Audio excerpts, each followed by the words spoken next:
Stealing from Sandpapergate, Australia on charm offensive.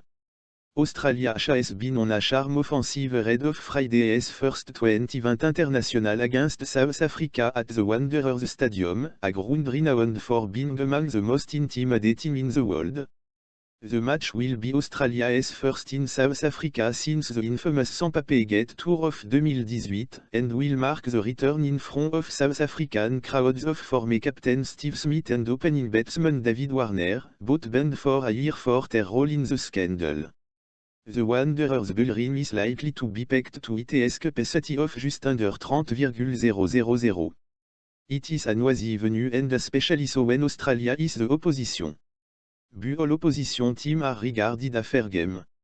Recently last month, England's Ben Stokes was provoked into swearing at a rowdy spectator after he was dismissed during the fourth test against South Africa. In the lead-up to the match, the Australians have been at pains to say how much they enjoy playing in South Africa, while Smith tweeted that a visit to a Soweto school for children with special needs was a rambling experience. Smith told journalists that he expected to be targeted by the crowds. They are hostile at the best of times, he said.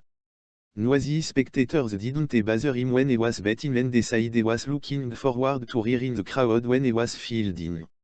Then again it's just word, it doesn't affect me, he said. I think he will be doing some outfielding so I'm looking forward to it. He will smile and laugh and play along and have fun. Coach Justin Langer said on arrival that touring England last year was a great dress rehearsal for Smith and Warner, saying the pair had let their bados talking in response to hostile crowds. Hopefully they'll be looking forward to getting back into it and playing good cricket, he said. Captain Aaron Finch said Australia would play cricket with a smile on her face and that Warner enjoyed banter coming from the crowds. It got him into the game, he said. Jack Fall, acting chief executive of Cricket South Africa, has asked fans to respect the Australians and warned that unruly spectators could be ejected from the ground. Top Global Political Risks in 2020. Top Global Political Risks of 2020. The year 2020 is marked by a series of geopolitical risks affecting Europe, various regions in Asia and the United States, according to a recent report by Geocan, a political risk intelligence platform that uses artificial intelligence to measure and forecast political risks around the world.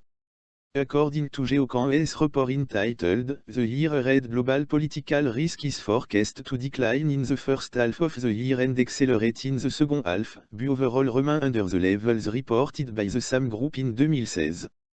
Analysts looked at 20 distinct fundamental political risk factors in 51 countries, measured daily, and noticed 3 main trends. A scarcity in elections in key emerging and frontier market will ensure less volatility in the global political environment. Global trade risks and policy risks will decrease. The world will see a soft Brexit and less uncertainty about political risks in the United States, despite the approaching 2020 general election. Overall, political risks will increase in developed markets and see a slight decrease in emerging markets, eventually accelerating. Here are the top global political risks in the year ahead, as seen by Geocan.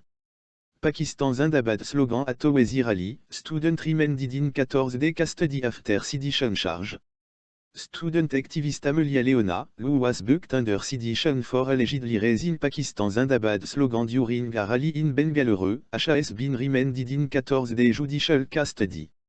Leona, a student of a South Bengaluru college, had chanted the slogan at a protest against the Citizenship Amendment Act, CAA, attended by Emim Chief and Hyderabad MP Asaduddin Owaisi. Amelia asked people to shout with her Pakistan Zindabad thrice after the organizers of the event under the banner of Safe Constitution invited her to address the gathering. A baffled Emim Chief Owaisi, who was present on the stage, rushed to snatch the mic from her and was joined by others who tried to stop her.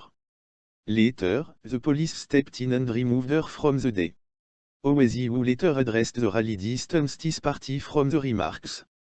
My dear friends and elders, we have no connection with the word dear. We have no connection with this, neither me nor my party have any connection to this. As long as we are alive we will shout the slogan of Bharat Zindabad. We have no connection with Pakistan and will never have. JDS, corporate Imran Pesh claimed Amelia was planted by some rival group to disrupt the event. The woman, Esaid, was not in the list of speakers and demanded that the police investigate the matter seriously, news agency PTI reported. On ITS Twitter official handle, the state BJP Unisaid, anti-CAA activist Amelia Leona shouts Pakistan Zindabad in the presence of Emim Shrief at Bengaluru.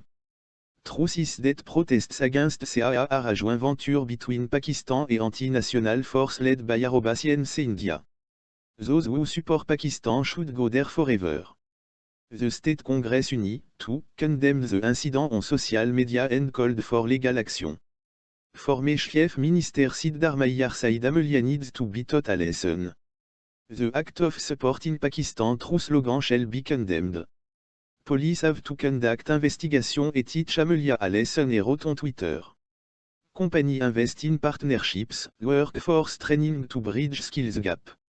In the midst of a tight labor market and historically lackluster financial support from federal and state governments, major corporations are increasingly focusing on closing a perceived US skills gap, investing in training and upskilling programs to improve the skills of current and prospective employees rather than initiating layoffs and recruiting new workers. Employers from a variety of industries including Amazon, Facebook, Chevron, Home Depot and Siemens have in recent years announced plans to collectively pump hundreds of millions of dollars into domestic skills training courses, partnerships with high school, community colleges and universities, or other type of public-private partnerships. Amazon pledged last year to improve the skills of 100,000 US employees at an estimated cost of more than $700 million. In January, Nationwide announced a plan to spend $160 million over 5 years to improve employees' digital literacy. The corporate investment trend often focused on so-called middle skills position for which specified training is essential but for which a 4-year university degree may not be necessary is a reversal from a long-standing corporate mentality that it really should be the government or the universities who are doing this, says Matthew Bidwell, a management professor at the University of Pennsylvania Wharton School. US corporations actually paying to train people is somewhat unorthodox, because it's something they've historically resisted, says, saying there has been reluctance on the part of businesses to justify investing in skills training. But saying, this is a government or university problem to solve means there is probably nothing that is going to happen for 5 or 10 years. Waiting for the government or education isn't going to fill job by next carte.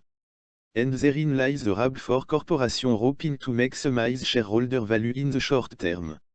With the US approaching its 11th straight year of economic expansion and the labor market maintaining an unemployment rate that hasn't ticked higher than 4% in nearly 2 years, there aren't enough unemployed but qualified candidates to go around.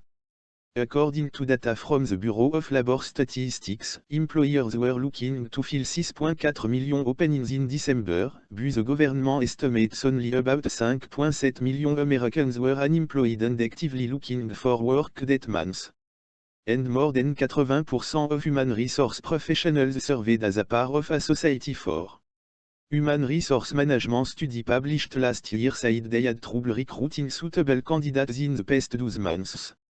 3/4 of that group cited a skills shortage as an exacerbating factor. More than half said the US skills gap has worsened in the past 2 years, and middle skill and high skill positions, in particular, were cited as being particularly problematic openings for which to recruit. If you need skills, you need to go out and hire, and that creates problems. Hiring is quite expensive. You don't know how long it's going to take you to find someone with certain type of skills, Bidwell says. There is a decent argument that if you upskill, you don't have all these other aspects to consider. You know more of what you're getting. Upskilling initiatives vary widely based on individual company needs. Guardian Life Insurance Company announced a widespread digital skills initiative in 2018 to provide employees greater digital and data literacy. Home Depot announced a $50 million initiative a few months later to support skills trade profession or, ostensibly, its current and future customer base. Really thinking about the return on investment of upskilling is important, says Amanda Bergson-Shilcock, a senior fellow at the National Skills Coalition. When your company does provide some investment in your skills, that can get rewarded with greater loyalty. Turnover costs go down. They can bill you out at a higher rate, so their revenue goes up. There are all kinds of positive outcomes that can come from upskilling. It's also been a necessity for company to invest in training program, Bergson-Shilcock argued, because federal workforce investment has fallen in recent decades. The National Skills Coalition estimates Workforce Innovation and Opportunity Act investment which were enacted à part of 1998's Workforce Investment Act to direct federal funds to workforce development program are down 40% since 2001, with funding for Perkins Career and Technical Education program down 28% over the same window. Unfortunately, federal investments in workforce training have been cut, in inflation-adjusted terms, over the last 10 to 15 years, she says. Where it's particularly hardest for small and mid-sized employers. They don't have the bandwidth to run in-house upskilling. That has forced company to operate with one arm tied behind their backs, Bergson-Shilcock says, because the shortage of government funding has made public-private partnerships one of the more traditional vehicles through which skills training has been funded over the years are increasingly reliant on private support as opposed to public dollars. And in some areas, tight state and local budget further tie up resources that could be directed toward upskilling workers. There is wide variation. There are certainly some states that have made investments in worker upskilling, Bergson-Shilcock says. Some of them are states that have pretty robust budget, like California. When you're the fifth largest economy in the world, you can do things like that. Democratic Gov. Gavin Newsom of California last year unveiled the state's Future of Work Commission, tasked with figuring out how best to prepare Californians for the job of tomorrow.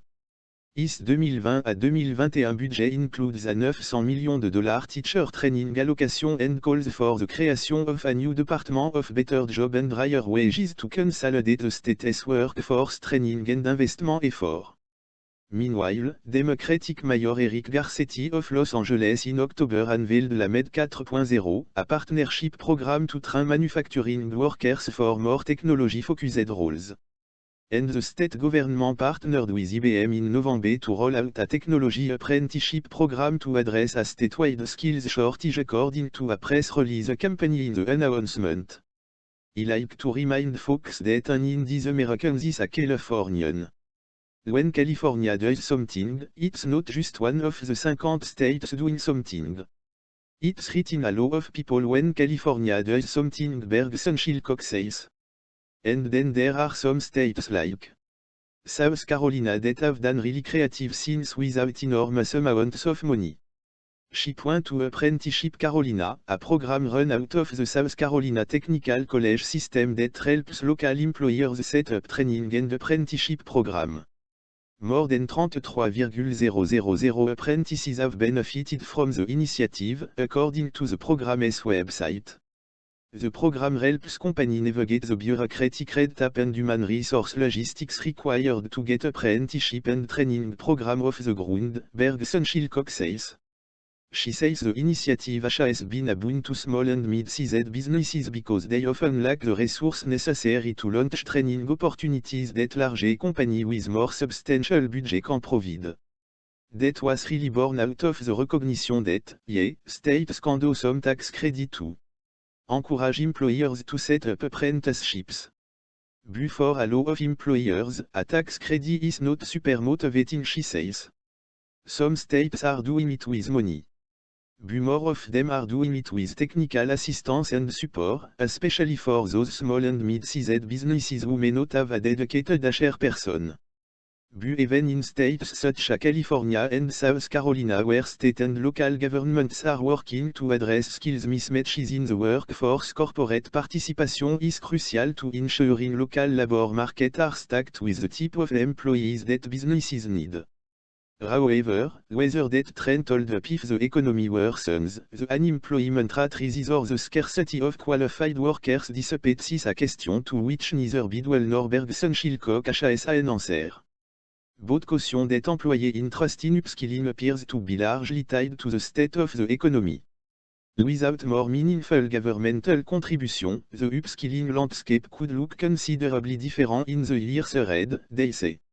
Where he would worry is this a response to a particular set of circumstances? Bidwell says. We have seen periods like this. It looked like this around 1999 and 2000. It looked like this in the early les années 70. But those were pretty short periods.